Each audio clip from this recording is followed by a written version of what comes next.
Bienvenue à tous et à tous dans ce débat du 12-15. C'est la première grande étape du calendrier de la transition. Le général de brigade Brice Clotaire Oligui Nguema a formellement convoqué le dialogue national inclusif qui se tiendra du 2 au 30 avril à Libreville. L'événement attendu comme la grande messe où les Gabonais pourront se regarder dans les yeux et choisir les mécanismes de gestion qui vont permettre au pays de reprendre sa route vers l'excellence après 56 ans de gabégie, verra la participation active des femmes et des jeunes. Pour en parler, nous recevons ici Osée Blanchard Makoguela. Bonjour Osée. Bonjour. Vous êtes le secrétaire général de la Fondation Francis Ségy. Effectivement. On en parlera plus tard. Et nous recevons également Madame Madeleine Ringila. Bonjour. Bonjour Monsieur Lemongoy. Ça va bien? Ça va très bien, merci. Vous êtes chef d'entreprise, auteur et formatrice. Absolument. Merci d'être parmi nous. Donc d'entrée de jeu, on va attaquer. On va d'abord commencer par Monsieur Makoguela. Francis Ségy, la Fondation, qu'est-ce que c'est exactement? Bon, écoutez, la Fondation Francis Ségy est une organisation qui naît de la volonté d'une jeune dame gabonaise d'origine et qui a épousé le pays du Canada où elle exerce depuis plus de 25 ans, Madame Laetitia Mapaga. Et tout au long de son parcours, elle a toujours voulu renvoyer ce que le Gabon lui a donné. Donc, c'est à cela qu'elle a décidé, après avoir mis en place cette fondation au Canada, de mettre un point focal Gabon, que je suis. Et avec la participation de nos autorités, nous avons pu avoir, il y a déjà bientôt un mois, la possibilité d'avoir notre attestation d'approbation au niveau du Gabon. Donc, notre fondation est bel et bien reconnue aussi au niveau de l'État gabonais. Et donc, c'est à travers cette fondation que vous allez participer au débat qui impliquera la jeunesse très bientôt, ainsi que le dialogue national. Effectivement, la Fondation Francis Ségy s'est mise en synergie avec la synergie républicaine afin de participer au grand rendez-vous de la jeunesse gabonaise qui va se tenir du 25 au 28 mars 2024. En nous en parlerons. D'accord. Et c'est pour cela que nous avons décidé d'accompagner la jeunesse gabonaise par nos actions parce que la Fondation a déjà une certaine expérience dans l'humanitaire au niveau national, aussi bien international. D'accord. Madame Ringila, que pensez-vous de l'idée même du dialogue national, en tant que personne et ensuite en tant que femme? Déjà, en tant qu'entrepreneur, j'ai envie de dire que l'entrepreneuriat et la politique ont une relation bidirectionnelle. En réalité, parce que la politique, on va dire, équilibre, met des actions en place pour le développement social d'une société et l'entrepreneur met des actions pour le développement économique d'une société. Donc, on se retrouve en réalité. D'accord. Maintenant, étant quelqu'un qui a déjà touché à la politique en organisant l'année dernière le mentoring politique de la femme gabonaise et en participant à l'organisation de la conférence des ministres du genre, je peux donner mon avis. Et je sais que le dialogue, en réalité, c'est quelque chose de très important. C'est une preuve palpable de démocratie. Mon humble avis, parce qu'un entrepreneur honnête au Gabon, c'est exactement ce qu'a été la date du 30 août. Il y a eu des coups d'État, des coups de pain un tout petit peu partout, mais tous les coups n'emmènent pas vers le dialogue national. Donc pour nous, c'est quelque chose qui vient comme une bénédiction. OK. Et toujours avec vous, vous pensez que les femmes pourront avoir une voix là-bas durant ce dialogue national? Alors, j'ai envie de vous reposer la question. Vous pensez que les hommes pourront avoir une voix au dialogue national? Parce qu'en réalité, on utilise les mêmes canaux que vous. Je suis aujourd'hui ici avec un gentleman. On a été reçus de la même façon. Je n'ai pas reçu des fleurs ou des bonbons. D'accord. En réalité, donc les mêmes canaux que vont utiliser nos frères, nos fils, nos époux sont les mêmes qu'on va pouvoir utiliser. OK. Voilà. Et vous avez parlé tout à l'heure de la jeunesse, qui a ce grand rendez-vous qui va se faire dans la semaine prochaine, je pense, dans quelques jours. Du 25 au 28. Et c'est en prélude du dialogue national, je suppose. Effectivement. Et donc, est-ce qu'on peut déjà s'attendre à ce que la jeunesse prenne une part importante au dialogue national qui arrive? Bien sûr. Déjà, les autorités, les plus hautes autorités du pays, actuellement, ont décidé d'accompagner cette jeunesse. Et la première action forte qu'elles ont menée, c'était d'unifier cette jeunesse. Parce que tous les mouvements de jeunesse allaient un peu en ordre dispersé, avec chacun son programme, chacun son organisation. Et le président de la République a mandaté le ministre de la Jeunesse afin d'unifier cette jeunesse autour du grand rendez-vous de la jeunesse gabonaise que nous sommes en train de préparer. D'accord. Oui. Est-ce que ce n'est pas encore un coup d'épée dans l'eau Vous vous rappelez, beaucoup de jeunes Gabonais ont considéré que souvent, cette phrase qu'on disait, la jeunesse est sacrée, Oui. on avait transformé en disant elle est sacrifiée. Oui. Est-ce que ce n'est pas encore quelque chose qui va être, voilà, un éléphant blanc? Vous savez, le 1er mars 1990, il y avait la conférence nationale. Et si on retire 34 ans sur l'âge de nos seniors actuels, c'était tous des jeunes qui ont participé à cette grande messe qui a accompagné la politique nationale depuis plus de 34 ans. Aujourd'hui, nous sommes en 2024. Nous voulons faire une mise à jour avec l'accompagnement du CTRI qui veut restaurer nos institutions. Je pense que si un jeune est conscient qu'il veut faire partie de l'histoire du Gabon, il doit laisser de côté son ego, laisser de côté les ragots des quartiers et venir proposer. D'accord. Venir proposer. D'accord. La ministre de la Réforme des institutions et rapporteur général désigné du dialogue national, c'est Muriel Minkoué Minsa, c'est une femme. Madame Rengila, est-ce que, d'après vous, c'est un signe de la part des autorités de l'importance que la femme prendra potentiellement durant ces échanges? Est-ce que c'est un signe de la part des autorités? Monsieur Limongo, j'ai envie de dire, c'est au mérite.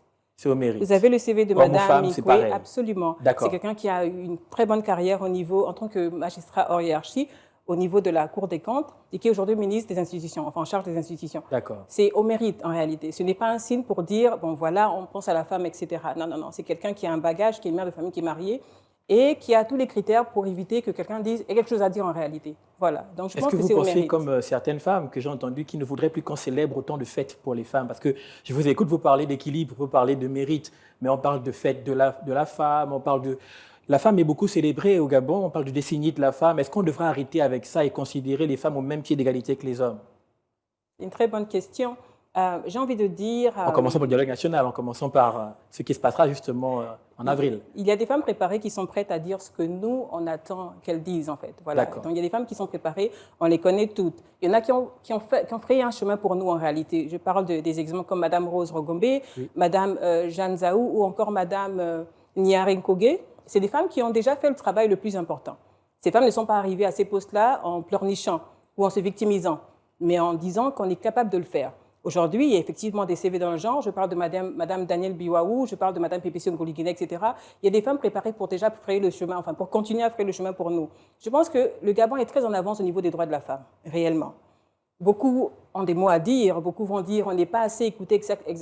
Quand on veut être écouté au Gabon, quand on est une femme, on est écouté en réalité. Voilà ce que j'ai à dire sur le... Et là, je pense à certains pays comme le Rwanda qui ont inscrit dans leur constitution qu'il faudrait que la femme ait une certaine part dans le Parlement, dans l'Assemblée. On a l'occasion, là, avec le dialogue national, de pouvoir mettre dans la constitution certaines choses. Mais j'ai l'impression que vous ne voulez pas forcément qu'on pense comme ça. Mais est-ce qu'il faudrait qu'on dise, par exemple, que 40% des sièges à l'Assemblée nationale, là-bas, soient réservés aux femmes, par exemple? Qu'est-ce qui pourrait motiver les femmes à pouvoir s'impliquer? Que mes mots ne vous emmènent pas à mal comprendre ce que je dis. Je suis pour la parité, mais la parité avec des femmes préparées. Okay. Des femmes choisies par des femmes. J'insiste dessus parce qu'il y a des femmes choisies par des hommes, des femmes affaiblies, j'ai envie de dire ça comme ça, qui sont ensuite asphyxiées et quand les résultats sont catastrophiques, elles sont pointées du doigt par des hommes en disant voilà ce que la femme gabonaise est capable de faire. Je vois bien, oui. Donc il y a des femmes préparées pour ça ou des femmes en préparation. Je suis donc pour la parité. Je ne suis pas pour les 30%, je suis pour les 50%. 50%. Absolument, mais avec des femmes préparées. Vous imaginez le Gabon donc avec un parlement à moitié féminin? Absolument, c'est possible de le faire. Monsieur Makogela, c'est possible, vous pensez? Bon, c'est une aspiration que les femmes émettent et on a une femme qui l'a présentée. Je ne vais pas aller à l'encontre de sa pensée. D'accord. Oui. Mais en tant que jeune maintenant, parce qu'on parlait récemment, lorsqu'on a nommé les membres du Parlement de transition, on a vu que les jeunes ont eu une part assez importante. Je pense que le CNJ a son président qui a été nommé là-bas. Oui. Est-ce qu'on devrait voir les mêmes efforts du côté de ce qui sortira du dialogue national? Effectivement, nous souhaitons que l'approche du genre soit respectée dans toutes les institutions. Okay. Nous sommes en train de les restaurer. Il faut que nous puissions nous mettre à niveau avec les standards internationaux. Nous avons besoin de la représentativité des femmes. Les femmes ont beaucoup milité. Je vais encore appuyer ma consoeur avec cette femme qui a milité, la présidente des femmes médiatrices de la CEMAC, Madame Elisabeth Ngouambina, qui a beaucoup milité pour le maintien du siège de la CUAC à Libreville. À Libreville, en effet. Elles sont allées pendant que c'était chaud et elles sont revenues avec une grande victoire. Et le pays aussi en a profité de cela. Donc, lorsque les femmes sont debout, je pense qu'on peut augurer de beaux espoirs aussi à l'avenir. D'accord. Qui dit, toujours pour la jeunesse, qui dit jeunesse dit éducation, dit formation. Voilà, les jeunes doivent être encadrés. Pensez-vous que ces points devraient figurer, M. Makogela, toujours avec vous, parmi les points à défendre durant cette rencontre? Je précise que vous êtes un des secrétaires permanents. Oui. Vous pouvez dire exactement je suis le premier secrétaire permanent du comité d'organisation du grand rendez-vous de la jeunesse gabonaise.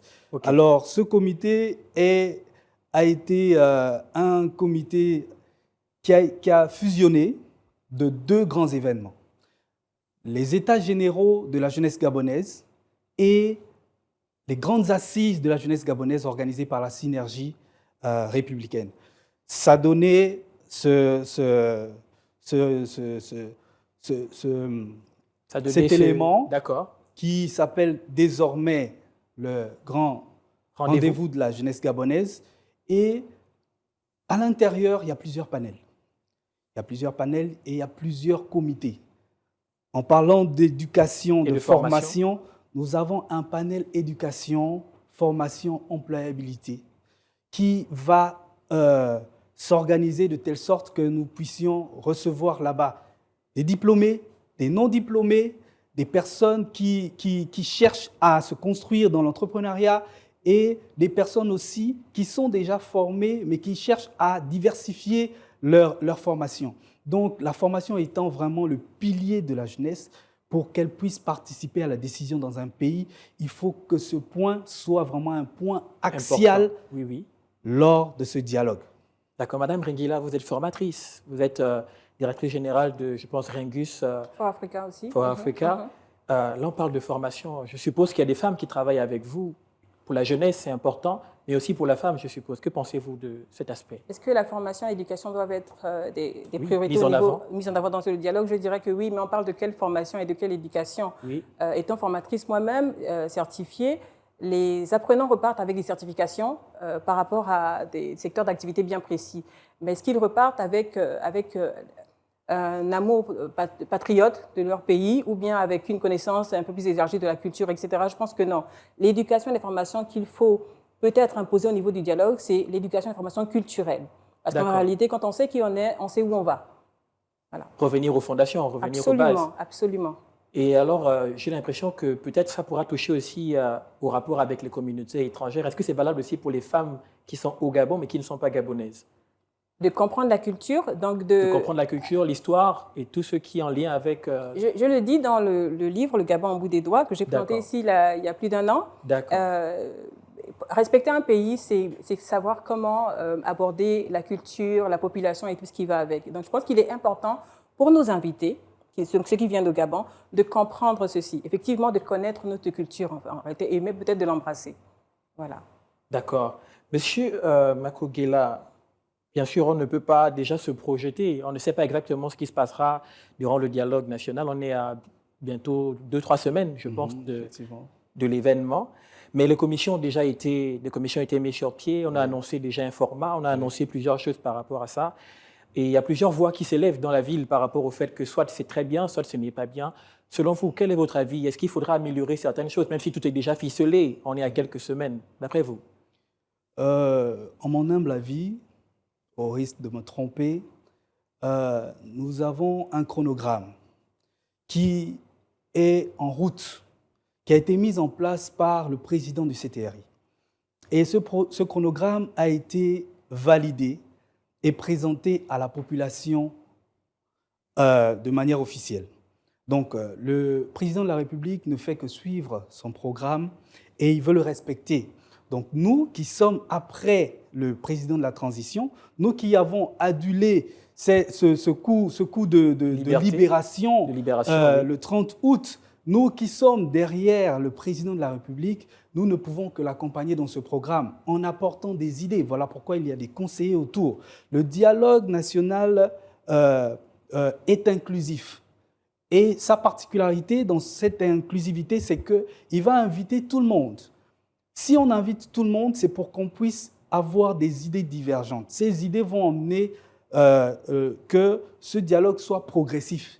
Donc, au fur et à mesure qu'on va se rapprocher du dialogue, le format va soit s'améliorer, soit plus s'étendre, soit se restreindre. C'est selon. Donc, nous ne pouvons pas déjà dire que c'est trop. Nous ne pouvons pas juger le dialogue avant d'arriver au dialogue. Oui. Mais quelles sont les attentes de la jeunesse? C'est-à-dire les grandes attentes. Il y a forcément des grandes lignes qu'on voudrait voir. On voudrait voir ci, on voudrait voir ça, on voudrait sortir. Je prends un exemple. La jeunesse gabonaise est reconnue, quand je dis reconnue, c'est-à-dire d'après les chiffres, comme étant une jeunesse qui a un taux élevé de chômage. Vous voyez, je pense qu'on est dans les 60% environ. Oui. Est-ce qu'on n'attend pas beaucoup de ce qui va ressortir de là-bas de façon concrète? D'accord. Il faut d'abord savoir que ce dialogue, c'est comme c'est un laboratoire où on va présenter les forces et les faiblesses de notre politique sociale. D'accord. C'est au sortir de là que nous allons décider de comment est-ce que nous allons organiser le programme employabilité des jeunes. On ne peut pas déjà mettre la charrue avant les bœufs. Ce n'est pas au dialogue qu'on va trouver du travail aux jeunes Gabonais, mais c'est au dialogue où les jeunes Gabonais vont venir présenter des possibilités d'employabilité. Donc, ces jeunes doivent participer pour apporter des idées, pour apporter des propositions qui doivent être retenues par les plus hautes autorités et qu'elles puissent être maintenant mises en musique par des lois, des textes, afin que la jeunesse se retrouve. Les entrepreneurs sont aussi invités à participer, Madame Ringila. Je suppose que pour le volet entrepreneuriat, économie, il y a forcément des choses qu'on peut améliorer au Gabon. Maintenant, je me demande si vous avez réfléchi à ça et d'après vous, qu'est-ce qu'on pourrait, là maintenant, proposer de façon concrète pour faire partir. On parle de la banque qui va être lancée par le gouvernement, par le CTRI très bientôt, qui va financer des projets des Gabonais. Mais ça, c'est un projet. Est-ce que vous avez là maintenant, comme ça, des choses qui viennent à l'esprit par rapport à ce qu'on pourrait faire dans le même élan? Oui, absolument. Il y en a beaucoup. On a beaucoup de revendications. C'est l'exercice de notre droit en tant qu'entrepreneur, normalement. En tant qu'entrepreneur femme surtout. Oui. On aimerait... J'ai peur de paraître faible en disant plus de considération au niveau, parce qu'on est toujours regardé par certains hommes qui n'ont pas compris, en fait, qui ne sont pas préparés, j'ai envie de les appeler comme ça, oui. Qu'on a fait les mêmes écoles, les mêmes universités, qu'on a eu les mêmes diplômes et qu'on pourrait avoir des idées peut-être plus claires, parce qu'on sait que la femme est pluridisciplinaire. Une certaine considération au niveau des marchés publics pour les entrepreneurs gabonaises. Ça, c'est très important pour nous, en fait. Je pense qu'on est encore dans un climat où on nous donne le minimum, en réalité. Et je parle aussi pour les entrepreneurs gabonais hommes, parce que les marchés qu'on nous donne sont minimes. Peut-être essayer de revoir les chiffres malgré et la le confiance. fait que le CTRI a récemment annoncé que les marchés de moins de, je pense, 300 millions de francs CFA sont totalement pour les Gabonais. 150 millions, oui. Lesquels des marchés de 150 millions changent l'économie du Gabon? J'ai envie de vous demander ça en réalité. Il y a des marchés qui demandent des milliards et je souhaiterais que le CTRI, que les institutions gabonaises donnent un peu plus de crédibilité, donc de confiance aux entrepreneurs gabonais. Qu'on aille à 1 milliard, par exemple. Absolument. Peut-être à 5 milliards aussi. 5 milliards, Absolument. 10 milliards. Absolument. Pourquoi pas? Au-dessus. Absolument. En mettant des garde-fous, mais quand on commence à nous faire confiance de cette façon-là, oui. D'accord. Mais est-ce que les jeunes entreprennent assez, M. Makogela? Parce qu'on parle de jeunesse, on parle de formation, mais comme disait le président du CTRI il n'y a pas longtemps, on ne peut pas tous être fonctionnaires ou tous être employés. Il faudrait qu'on puisse apprendre à créer notre activité. Est-ce que les jeunes ont cette option dans leur esprit, devenir des entrepreneurs, devenir des chefs d'entreprise? Malheureusement, non. Il faudrait bien. Il faut que notre culture soit d'abord une culture d'entrepreneuriat. Comment on arrive là? Comment on arrive à cette culture-là? C'est en ayant ces formateurs comme la jeune dame que nous avons avec nous qui puissent vulgariser ses activités et qu'on puisse aussi lui donner la possibilité de drainer un plus grand nombre autour d'elle. Vous voyez, par des grands séminaires, etc. Sauf que notre culture, le jeune Gabonais est toujours resté dans la pensée de la bureaucratie, de la fonction publique, etc. Il faut vraiment que ça puisse sortir. Mais pour que ça puisse sortir, il faut que le jeune Gabonais ouvre son esprit. D'accord. Voilà. Mais oui, Madame Ringila, allez-y. Je souhaiterais rebondir sans contredire Monsieur Makogela. Vous n'imaginez pas le nombre de Gabonais qui souhaiteraient entreprendre ou qui entreprennent déjà, mais qui sont éteints lorsqu'ils essaient de prendre leur envol. J'en ai fait partie. ça fait 5 ans d'entrepreneuriat après le milieu minier, le milieu pétrolier en réalité. Donc, on sait comment ça se passe en réalité. On sait comment ça se passe. Lancer un entrepreneur, où je mets au défi le CTRI, lancer 5 entrepreneurs, femmes et hommes, avec des marchés en milliards, et voyez ce qu'ils sont capables de faire pour la jeunesse gabonaise. On va avoir un boom économique qu'on n'a jamais vu au Gabon en réalité. Donc, ce que vous dites, c'est qu'on n'a pas forcément donné sa chance. On n'a pas donné non seulement on ne donne pas forcément notre chance à 100%, et je parle des hommes et des femmes, mais en plus on nous étouffe d'une certaine façon. Comment ça? On a l'impression de nager à contre-courant. En réalité, je me sens investi dans la politique en tant qu'entrepreneur, mais 95% d'entrepreneurs, lorsque vous parlez politique, ils ne veulent rien savoir. Parce qu'ils se disent que c'est les politiques, justement, qui font en sorte qu'ils nagent à contre-courant. En réalité, comme je disais au début, il y a une relation bidirectionnelle qu'on ne peut pas enlever entre la politique et l'entrepreneuriat. Donc, on a besoin de cette confiance en réalité. Lorsqu'on aura vu ça, vous verrez qu'on aura des entrepreneurs milliardaires au Gabon et qui seront une aide en réalité pour la politique, donc pour le CTRI au Gabon. D'accord, et là je pense à ces jeunes qui sont dans les provinces. Là on parle des grands rendez-vous de la jeunesse, on parle d'un rassemblement national. Est-ce que les jeunes des provinces sont attendus?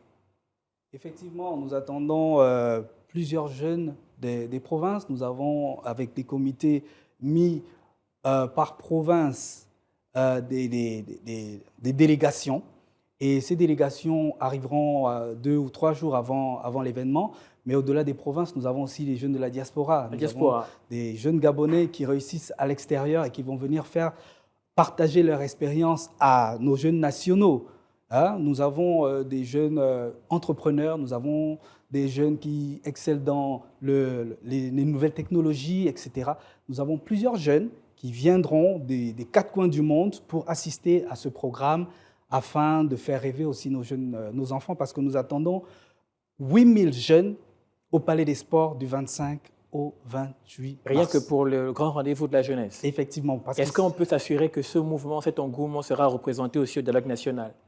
Bon, ça a été restreint. Nous avons le nombre, c'est environ 600 personnes qui sont attendues. Qui sont attendues, oui. La jeunesse sera représentée. Nous avons 20 jeunes. 20 sur 600? 20 jeunes sortis d'associations. D'accord. Il faut faire la nuance parce que, par extension, si on regarde parmi les participants, on va retrouver des jeunes, par exemple, dans le Parlement, on va retrouver des jeunes dans le système judiciaire, on va retrouver des jeunes un peu partout. Donc, les jeunes seront vraiment représentés à ce dialogue, je pense. D'accord, espérons-le.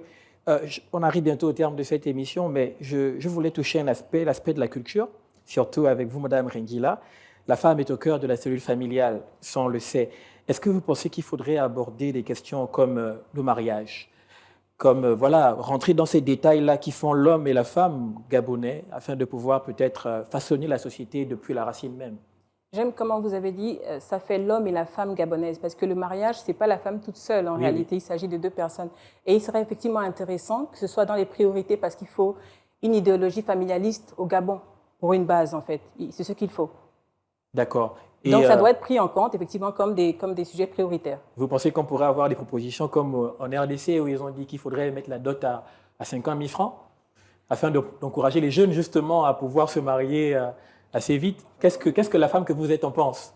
Je ne suis pas une experte, je pense que juridiquement, il y a des personnes compétentes pour débattre là-dessus, mais je pourrais dire, en tant que mère, parce que j'ai une fille, que au niveau du montant de la dot, je pense ça ne devrait pas être inscrit dans la Constitution? Non, je pense que ça doit être toujours absolument pour les 2 familles en réalité. Voilà. D'accord. Un dernier mot, peut-être, M. Makogela, avant qu'on termine avec Mme Rengila. Bon, mon mot de fin, c'est beaucoup plus inviter la jeunesse gabonaise à participer au grand rendez-vous de la jeunesse. Le thème est l'apport et l'impact de la jeunesse dans le processus de transition, enjeux et perspectives. C'est un rendez-vous inédit qu'il ne faut pas manquer. On a la possibilité de prendre nos ragots du quartier et les emmener pour qu'on puisse en faire des idées qui vont être débattues à l'échelle nationale. Et nous vous invitons massivement à participer. Et vraiment le souhait de la jeunesse, c'est l'institutionnalisation du Conseil national de la jeunesse. D'accord. C'est vraiment mon mot de fin. Nous souhaitons, en allant au dialogue national, que ce conseil soit institutionnalisé afin que nous puissions parler à voix égale avec les autres institutions. Nous sommes dans un processus de reconstruction de nos institutions, Oui, oui. mais nous pouvons aussi mettre en place en même temps des institutions qui manquaient à notre État pour que l'inclusivité soit vraiment totale. D'accord. Madame Renguila? Bon, pour mot de fin, je dirais que ce serait une erreur monumentale de ne pas laisser la femme s'exprimer comme elle doit le faire pendant le dialogue national. Et je souhaiterais aussi dire que donnez-nous l'opportunité en fait, d'être l'aide qu'on est en réalité pour vous. Et là, je parle aux hommes. D'accord. Voilà. Tout L'aide. simplement. Et en tant que femme entrepreneur, peut-être aussi encourager ces femmes-là qui sont comme vous, qui sont en train de se positionner.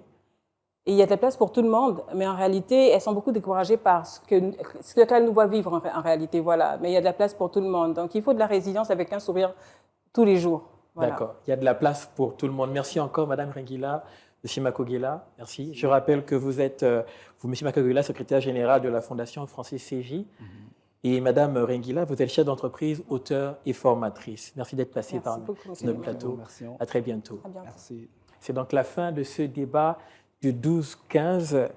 Les formations continuent sur Gabon 24. Restez connectés. Au revoir.